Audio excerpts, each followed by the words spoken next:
नमस्कार। मैं सुनीता कथा मंथन में आप सबका स्वागत करती हूँ। कथा मंथन में आज सुनिए काशीनाथ सिंह जी की कहानी आखिरी रात।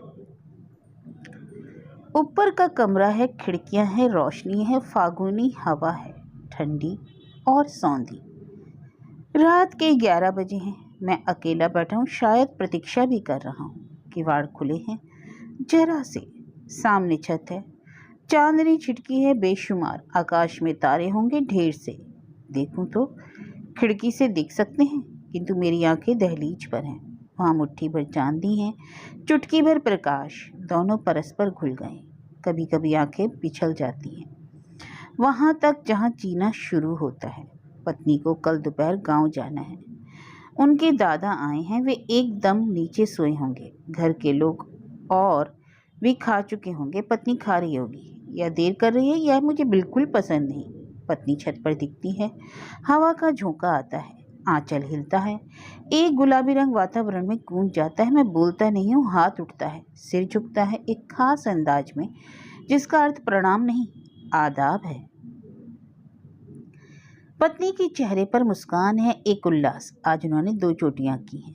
2 चोटियां मुझे प्रिय है। एक चोटी गर्दन के दाएं से निकली है और छाती पर आकर निश्चिंत हो गई है। केवल रिबन है जो हवाओं के संग है। देर हो गई क्या, वे कहकर खड़ी रहती है, फिर पाँव के पास बैठ जाती है, चादर से एक पैर खींचती है, धीरे धीरे दबाने लगती है। हमारे बीच एक खामोशी है, उसमें दोनों की छाएं प्रतिबिंबित हो रही हैं, एक दूसरे को छू रही हैं। इस छुअन का एहसास मुझे भी हो रहा है और पत्नी को भी। क्या सोच रहे हो, वे पूछती हैं। तुम क्या सोच रही हो? मैं तो रिक्त हूँ। सोचती हूँ आप मुझे कितना प्यार करते हैं। वे मुस्कुराती हैं। मैं केवल उन्हें देखता सो रहता हूँ और सोचता हूँ जो कुछ मैंने किया है, यदि उसी का नाम प्यार है तो अलग बात है। हालांकि हम प्रसन्न रहे हैं। मुझे आज बहुत कुछ याद आ रहा है। पत्नी सिर झुकाए कहती है, गांव से आते समय रास्ते में आपने कितना तंग किया था, और पहली रात को तो उफ़्फ़ो। वे शर्मा जाती है। और तुम भी तो शुरू में कितनी सीधी लगी थी। मुझे क्या पता था कि तुम इतनी शौक हो। अनजाने ही मुझे लगा हम पिछले दिनों के सुखों का हिसाब कर रहे हैं, या स्वयं को उस भूखंड पर फेंक रहे हैं जिसकी जमीन उड़ी हुई है, जहाँ चोट ही कम से कम उम्मीद है। पत्नी उंगलियां चिटका लेती है, पाँव टालती है, उसे चादर से ढकती है, दूसरा पैर लेती है, पिंडली दबाती है। देह में सिरहन भर जाती है। पत्नी कुछ याद करने के मूड में हो आई। यह कमरा, वे रातें, बातों में भिनसार कर देना, जाड़ों की ठंड में भी छत पर बैठे रहना, कांपते रहना और सुख की पीड़ाएं। बाबूजी घर में तारीफ करते थे तो मैं मजाक समझती थी। वे अपनी हंसी हंसती हैं। आह, सहसा वे पाँव छोड़कर मेरे समीप खिंचाती हैं। मैं कितनी भाग्यशाली हूँ। अनायास मुझ पर उदासी घिरने लगती है। पत्नी के साथ की बिताई घड़ियां, साथ साथ रहना, घूमना फिरना, हंसी मजाक, रूठना मनाना, खींचना चिढ़ाना, आपसी टूटू, बहुत सी चीजें। मेरी उंगलियां उनकी चोटियों से खेलने लगती हैं। वे खिन हैं, उनकी आंखें सामने देख रही हैं, वे कुछ सोच रही हैं, उनके नथने फड़क रहे हैं, कंठ भराया सा लगता है। लालटेन हमारी चुप्पी को प्रकाशित कर रहा है। मैं उठकर उसे बुझा देता हूँ। चलो बाहर चले, मैं वातावरण को मोड़ देने के लिए कहता हूँ और हम छत पर टहलने लगते हैं। फर्श पर पीपल के पत्ते बिछे हैं बेतरतीब। शाम का अंधड़ चलता रहा है। इस समय भी जब तब हवाएं आती हैं, पत्ते कुछ देर तक घिसट कर चलते हैं। थोड़े समय के लिए एक सरसराहट होती है। हम हाथ में हाथ लिए छत के बीच खड़े हो जाते हैं। कितना अच्छा हो अगर आकाश के तमाम तारे इस छत पर बरस आएं। वे आसमान की ओर देखती हैं। मुझे जाड़े की एक बरसात याद आती है। उस रोज खूब पानी बरसा था। शुरू में इसी छत पर फिनाइल की गोली सरीखे सफ़ेद सफ़ेद ओले गिरे थे। ओले गिरना बुरी बात है, लेकिन हमने साथ साथ ढेरों इकट्ठा किए थे। कुछ मुंह में डालकर चुबलाया भी था और शेष बोतलों में भरकर रख दिया था। हवा का कोई झकोला आता है। पीपल का एक सूखा पत्ता जो छत की नंगी दीवार पर टंग गया था उड़ता है, मेरे सिर के बालों से सरकता है, बगल में खड़ी पत्नी के आंचल में उलझ जाता है। पत्नी उसे हाथ से झटकने की होती है। मैं थोड़ा झुककर होठों से वह पत्ता उठाता हूँ और शरारत से उनके चेहरे पर फूंक देता हूँ। वे एक हल्की सी बक कह देती हैं। हम अलग अलग कुछ देर टहलते रहते हैं। मैं घूमकर पत्नी के पास आता हूँ। कुछ प्यार की बातें करें, मैं ऊब कर कहता हूँ। तो क्या मैं अब तक झगड़ा करती रही थी क्या? वे कहती हैं और हंस देती हैं। मैं भी हंसी के साथ देता हूँ। फिर वे गंभीर हो जाती हैं, खोखली आंखों से मुझे देखने लगती हैं। मैं उन्हें अपने समीप कर लेता हूँ। वे मेरे कमीज के कॉलर पर अपनी उंगलियां घुमाती रहती हैं। क्या कहूँ, कुछ सूझ ही नहीं रहा है। कुछ भी। मैं हट सा करता हूँ। वे कुछ कहना आवश्यक समझती हैं। सोचने की कोशिश करती है। पुनः आपको मेरी याद आएगी ना, बोलती है और अपने आप हंस पड़ती है। मैं मुस्कुराकर उसके गाल पर एक हल्की सी थपकी दे देता हूँ। हम वहाँ से छत के उस हिस्से की ओर जाते हैं जहाँ से गंगा दिखती है, चांदनी में भीना एक अबुझ हल्का सा कुहासा, पार की रहस्यमय गहराइयाँ, रामनगर की यादों, घाटों की उदास बत्तियाँ, धारा के बीच में रेत के धब्बे। हम खड़े हैं, उधर ताक रहे हैं बेजान आंखों से। सामने कहीं दूर उजियाले में किसी एक बिंदु पर हमारी दृष्टियां मिल जाती हैं। आज रात कुछ ऐसा हो जिसे मैं या हम अलगाव के बीच याद कर सकें। लेकिन क्या हो, मैं पूछता हूँ। कुछ हो, केवल इतना ही चाहती हूँ। मैं चुप हो जाता हूँ। ऐसे अवसर पर क्या हो सकता है, कभी भी ऐसा घट सकता है। कहो तो छत से कूद पड़ो, मैं अनियास कहता हूँ। पत्नी बिना देखे मुस्कुरा देती है। मुझे याद आता है कि अब तो मौत भी दिनचर्या बन गई है और प्राय लोग मृत्यु को भुलाने का प्रयास करते हैं। हम थक कर वहीं बैठ जाते हैं। पत्नी इत्मीनान से अधलेटी हो जाती है। उनकी देह के नीचे कुछ पत्ते चरमराते हैं, टूटते हैं। इस असमर्थ्य अनुभव कर रहे हैं। कुछ करने की असमर्थता, वह जड़ता जो खंडित वार्तालापों के रूप में व्यक्त हो रही है। हम निरंतर बना रहने वाला क्रम चाहते हैं, किंतु प्रत्येक आरंभ कुछ आगे बढ़कर टूट जाता है और फिर हम उसे जोड़ने के लिए कुछ नया सूत्र ढूंढने लगते हैं। मेरी आज रोने की इच्छा कर रही है, पत्नी कहती है। क्यों? जाने क्यों वे मुझको दिखती हैं, लेकिन मैं जब भी कोई अच्छी चीज़ अच्छापन महसूस करती हूँ, मेरी तबीयत उदास हो जाती है। आरंभ टूट जाता है।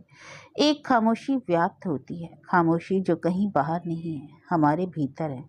हम कड़ी खोजने लगते हैं। पत्नी इतने दिन मेरे साथ रही, मैंने उनके लिए कुछ भी नहीं किया है, कर ही नहीं सका हूँ, और अब आज जा रही है तो अब मैं उलझन अनुभव कर रहा हूँ। तुम्हें किसी अच्छे घर में होना चाहिए था। क्यों? वे चौंकती है, फिर मुझे देखती है। आप यह क्या कह रहे हैं? मुझे अफसोस है कि हम तुम्हारे लिए कुछ नहीं कर सके। वे मेरे होठों पर हाथ रख देती है। लगा आंखों में ओस बूंदों के रूप में बरौनियों पर झूल आई है। क्षण क्षण एक रुकी और ढुलक गई। ऐसा न कहीं, यह मेरी लालसाओं का घर है। मैं झुकता हूँ। होठों के किनारे थोड़ी देर के लिए भीगते हैं। एक खारापन मेरी सनाइयों में भींग जाता है। पत्नी के प्रति एक अजीब किस्म की ममता लगाव हो जाता है। वे कल अलग होगी। मैं उन्हें छोड़ने स्टेशन जाऊंगा। वे एक डिब्बे में खिड़की के पास बैठ जाएंगी। देखिएगा, वे कहेंगी, गांव से माँ को बुला लीजिएगा जरूर से। यदि ना आ सके तो नौकर रख लीजिएगा। शरीर का ध्यान रखिएगा, आप बड़े लापरवाह हैं। हाँ, सवेरे दूध की मात्रा बढ़ा लीजिएगा, उतने से काम नहीं चलेगा। गाड़ी सीटी देगी, पटरियों पर खिसकने लगेगी। मैं अवसन चेहरे से रुमाल हिलाऊंगा। उनकी आंखें भर आएंगी। वे सिर को झटका देंगी, सिर खिड़की से बाहर कर लेंगी, मुस्कुराने का प्रयत्न करेंगी। फिर अचानक जैसे याद आएगा, हाँ, उनका गला भारी रहेगा, आवाज़ खो जाएगी। संभव है मैं गाड़ी के साथ कुछ दौड़ूं भी। मुझे पाकर मुन्नी, अम्मा, बाबूजी कितने खुश होंगे। वे अपनी आंखें मेरी ओर फिरती है। मेरे सोचने का क्रम टूटता है। होंगे ना, वे पुनः दोहराती है, लेकिन मुझसे हाँ नहीं चाहती। सारी रात बातों में काटना है क्या? मैं कहता हूँ, उठ खड़ा होता हूँ। पत्नी भी धूल झाड़ती है, साड़ी में चिपके सूखे पत्तों को अलग करती है, आहिस्ता से उठती है। हम थोड़ी ठंड सी महसूस करते रहते हैं। अंदर जाने पर जान पड़ता है। मैं बिस्तरे पर लेट जाता हूँ। तान घुटने ऊपर की ओर मुड़ गए हैं। पत्नी अधलेटी है, उसका सिर मेरे घुटनों पर टिका है। मैं धीरे धीरे उनके सवारे और माथे से चिपके बालों को एक एक करके खींचना चाह रहा हूँ। वे विरोध नहीं कर रही है। यदि वे विरोध करती तो मुझे अच्छा लगता। मैं उन्हें समानांतर लाने की कोशिश करता हूँ। अच्छा रुकिए, 1 मिनट। वे मेरा हाथ अलग करती है और उंगलियों पर कुछ गिनने लगती है। 2 भाभियाँ, 1 बहन, 3 भांजे, 2 एक 3 साड़ियाँ, 3 ब्लाउज, 3 कमीजें और साबुन, शीशा, कंघी। वे आंखें ऊपर उठाती हैं। हाँ, आप ही जाइएगा, मुझे फुर्सत ना रहेगी, कह ही देती हूँ। अरे कहाँ भाई? मेरी सहज ढंग से पूछने में भी गंध है। उन्होंने मेरी उंगलियों को अब अपने हाथों में ले लिया। वे एक एक करके जोड़ों पर उन्हें दबा रही हैं। मैं उनकी हथेली को कसकर दबा देता हूँ। वे चिहुक उठती। भाभी, मुन्नी और बच्चों के लिए कुछ दीजिएगा नहीं? मैं सहसा गंभीर हो जाता हूँ। क्यों? यह देखिए, वह लेटे ही लेटे हंसती है। इन्हें जैसे कुछ मालूम ही नहीं। मेरी आंखें उसके चेहरे पर हैं। वे कुछ बोल नहीं रही हूँ। साहब, दिया जाता है, ऐसा रिवाज है। छोटी भाभी जब मैके गई थी तब घर वालों की खातिर तो लिए ही गई, खुद बक्सा भर कपड़े बड़ी भाभीयों से मांगे गई। जब लौटी तब सारे कपड़े लौटा दिए। हमें यह सब नहीं करना। मेरे स्वर में दृढ़ता है। क्या? पत्नी इस क्या को खींचते हुए एकदम बैठ जाती है। उनके चेहरे पर विस्मय है। मेरे हाथ में बंद उनका हाथ अपने आप खिंच जाता है। सुनो, मेरे शब्द में संयम है, कहने के ढंग में समझाने के बाद। तुम्हें घर की हालत मालूम है ना, और ये महीने के अंतिम दिन है। पत्नी ने संभवतः इस तनाव की कल्पना नहीं की थी। वे कुछ हतप्रभ सी उठती है, सिर झुक जाता है, आंखें नीचे की ओर देख रही है। क्यों, तुम ही सोचो मैं गलत कह रहा हूँ। मैं उसकी ठुड्डी ऊपर उठाता हूँ और जैसे उसके मना रहा हूँ। हाँ, छोटी मोटी चीजें ली जाएंगी। लोग क्या कहेंगे? एक तरह से इतना ही बहुत कम होगा। उन्हें प्रोत्साहन मिलता है। लोगों से हमको मतलब? मुझे चिढ़ हो आती है। वे मुझे देखने लगती हैं। उनकी आंखों में कातरता है। थूक घोटते हुए लगता है जैसे उसके गले में कुछ फंस गया। वे निराश सी बोलती है, क्या आप मुझे प्यार नहीं करते? इस प्रश्न के लिए यह जगह नहीं। मुझे बुरा लगा। पत्नी चुपके से चारपाई से उठती है, थोड़ी देर पड़ी कुर्सी पर बैठ जाती है। उसका मौन मुझे अखरने लगता है। कुछ समय पहले उन्होंने चाहा था कुछ हो, मुझे स्मरण आता है, किंतु यह होना यह तो शायद नहीं है। बड़े धैर्य से कुछ देर तक प्रतीक्षा करता रहता हूँ। ठीक है, हमें कुछ नहीं चाहिए। उसका स्वर मध्यम है, उसमें एक विचित्र ढंग का कंपन है। स्पष्ट है कि वे नाराज हैं। आखिर तुम मुझे समझने की कोशिश क्यों नहीं करती? मैं सब समझती हूँ, लेकिन आप भी खाक समझती हो। सहसा चीख उठा। मेरी तबीयत झल्ला जाती है। साड़ी, ब्लाउज, फ्रॉक, शर्ट, इन सब के माने क्या होता है जानती हो? पत्नी सिट पिटाकर बैठी रहती है। घबरा गई, संभव है चीखने से चौंक भी गई हो। फिर एक खामोशी छा जाती है, खामोशी जिसमें हम अलग अलग बट गए हैं। एक तनाव है, हमें कहीं ना कहीं जोड़ रहा है। कुछ देर बाद वह भी टूट जाता है। केवल वातावरण बचा रहा है जिसमें हमारी दबी हुई सांसें हैं, और सांसें भी जिन्हें हम एक दूसरे से चुरा कर लेना चाह रहे हैं। मुझसे वहां रुका नहीं जाता। उठकर बाहर आता हूँ। छत की दीवार के सहारे स्वयं को टिका देता हूँ। दीवार जो कंधे तक ऊंची है। सारी बस्तियां सो रही है। चांद क्षितिज तक आ चुका है। वह डूबने वाला है। पास ही कहीं से 1 घंटे की 3 आवाजें आई। नीचे गली के उस किनारे किसी ने नल खोला है। पानी तेजी से गिर रहा है। मेरा सिर भारी है, शरीर में थकान है, भीतर बेचैनी महसूस हो रही है। जगते रहने से आंखों में कड़वाहट भी है। कमरे में से सिसकने की ध्वनि आ रही है, सुबक सुबक कर रोने की हिचकी। पत्नी शायद अब बिस्तरे पर गिरी है, मुंह तकिए में धंसा लिया है, फिर भी सब साफ सुनाई पड़ रहा है। यदि यह प्रश्न अभी कुछ समय के लिए टल गया होता तो मेरे भीतर जाने कब से यह बात उठ रही है और मैं पत्नी को पूरी तरह प्यार कर सका होता। कुछ क्षण पहले की तरह और बीत गए होते, किंतु नए सिरे से सोचता हूँ तो लगता है हमारी रात का अंत चाहे जब हुआ होता, जैसा होता, वह कुछ इस तरह का ही रहा होता, बल्कि इससे बेहतर तो शायद ना होता।